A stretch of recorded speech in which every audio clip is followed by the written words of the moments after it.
Hello friends. अक्सर government exam में आने वाली 21 ब्लैंक्स की डिस्कस हम इस वीडियो में करेंगे। आपके आंसर कितने सच्चे थे वो कमेंट बॉक्स में मुझे अवश्य बताइए। फर्स्ट ब्लैंक्स है, every student and teacher days present today. तो जब भी दो सिंगुलर सब्जेक्ट को और नाउन को एंड से जोड़ा जाता है, ध्यान से सुनिए फ्रेंड्स, कि जब भी दो सिंगुलर सब्जेक्ट को और नाउन को एंड से जोड़ा जाता है और उसके आगे ईच और एवरी दिया है, तो ब्लैंक में सिंगुलर वर्ब ही यूज करनी है। तो फर्स्ट आंसर में आएगा was. Second, each boy and girl dash a certificate. तो अभी हमने बताया कि दो सिंगुलर सब्जेक्ट को और नाउन को एंड से जोड़ा जाता है और उसके आगे ईच और एवरी दिया है, तो ब्लैंक में सिंगुलर वर्ब ही यूज करनी है। तो सेकंड में आंसर आएगा रिसीव्स, फर्स्ट वाला। थर्ड प्लैंक्स है कि every pen pencil and notebooks dash on the table. तो अभी हमने बताया कि अगर दो सब्जेक्ट हो या दो नाउन हो और अगर उनको एंड से जोड़ा है, उसके आगे एवरी और ईच हो, तो हमेशा सिंगुलर वर्ब ही आएगा। तो थर्ड में आंसर आएगा ईच। फोर्थ डैश है आइदर और नाइदर वाला। हमने देखा फ्रेंड्स कि आइदर और नाइदर के बाद जो भी सब्जेक्ट है, वो सब्जेक्ट के मुताबिक हमको वर्ब रखना है। तो फोर्थ देखते हैं कि आइदर राज और आई रिस्पॉन्सिबल फॉर दिस वर्क। तो आई के साथ एम आएगा। और फिफ्थ जो है, हम दोनों साथ में देखते हैं क्योंकि दोनों सिमिलर है, कि neither you nor he dash ready. तो आइदर और नाइदर के बाद जो भी सब्जेक्ट है, उस सब्जेक्ट के मुताबिक उसका वर्ब आएगा। तो ही के साथ आएगा इज। ठीक है फ्रेंड्स। तो ये फोर्थ और फिफ्थ फिर से देखिए और दोबारा हम देखते हैं कि अगर आइदर और नाइदर के बाद जो भी सब्जेक्ट आता है उसके मुताबिक उसका वर्ब आएगा। सिक्स ब्लैंक्स है, she has two sister either dash ready to sing. और सेवंथ भी सेम टू सेम है, आइदर डैश कम। तो जब भी सेंटेंस में आइदर और नाइदर नॉर सब्जेक्ट के रूप में हो, ये दोनों सब्जेक्ट के रूप में है, तो उसके साथ हमेशा सिंगुलर ही आएगा। तो सिक्स जो ब्लैंक्स है उसमें ई जाएगा। और आइदर खाली जगह कम, तो उसमें हैज आएगा। अब number 8, every player dash ready for the match.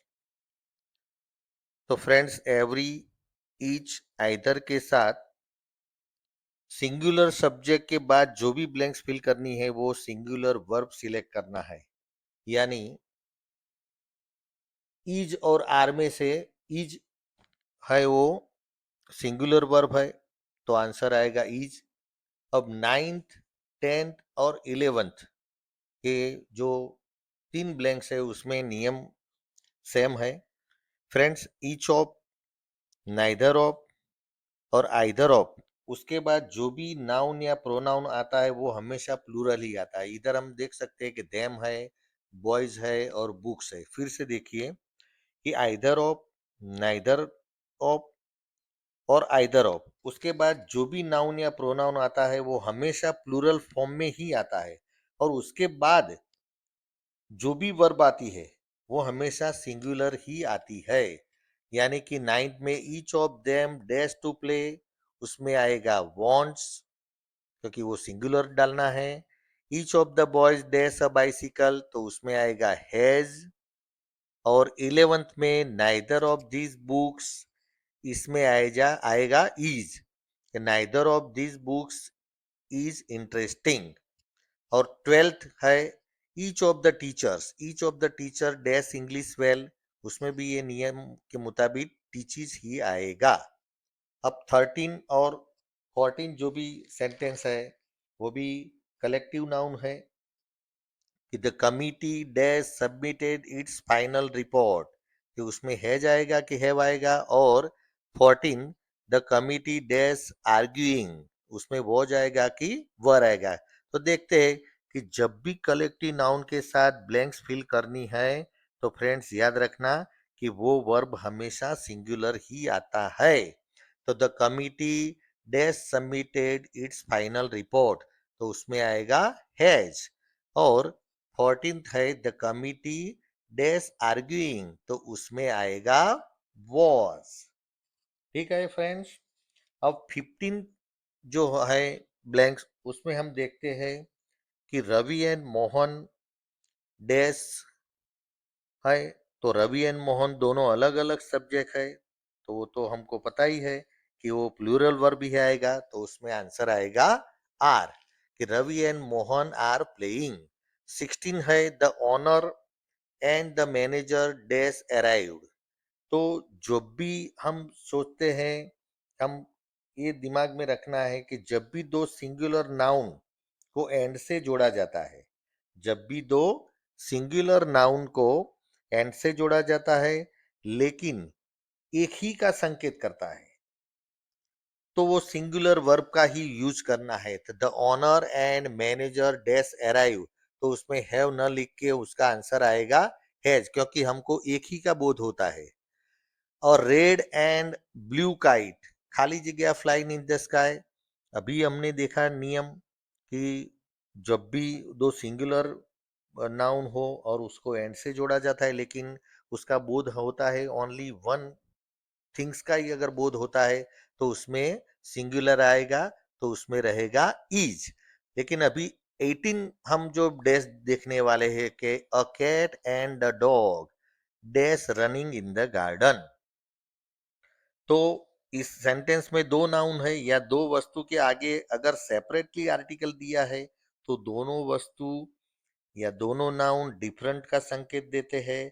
ऐसी केस में वो प्लूरल वर्ब यूज करना है, तो उसमें आंसर आएगा are, a cat and a dog dash running in the garden, तो उसमें आएगा आर।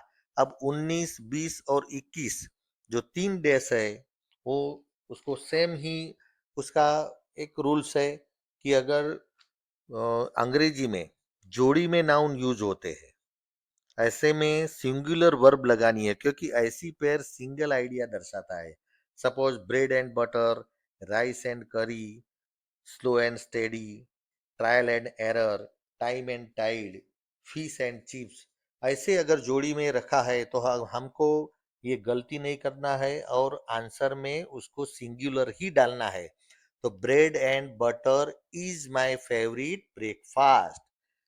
20 नंबर है राइस एंड करी is my favourite lunch. And last one slow and steady, खाली जगह the best policy. Slow and steady the खाली जगह best policy, तो उसमें आएगा इज। तो फ्रेंड्स, ऐसे ही वीडियो देखने के लिए हमारे चैनल को सब्सक्राइब, लाइक और अपने दोस्तों को शेयर अवश्य कीजिएगा। Thank you very much and all the best.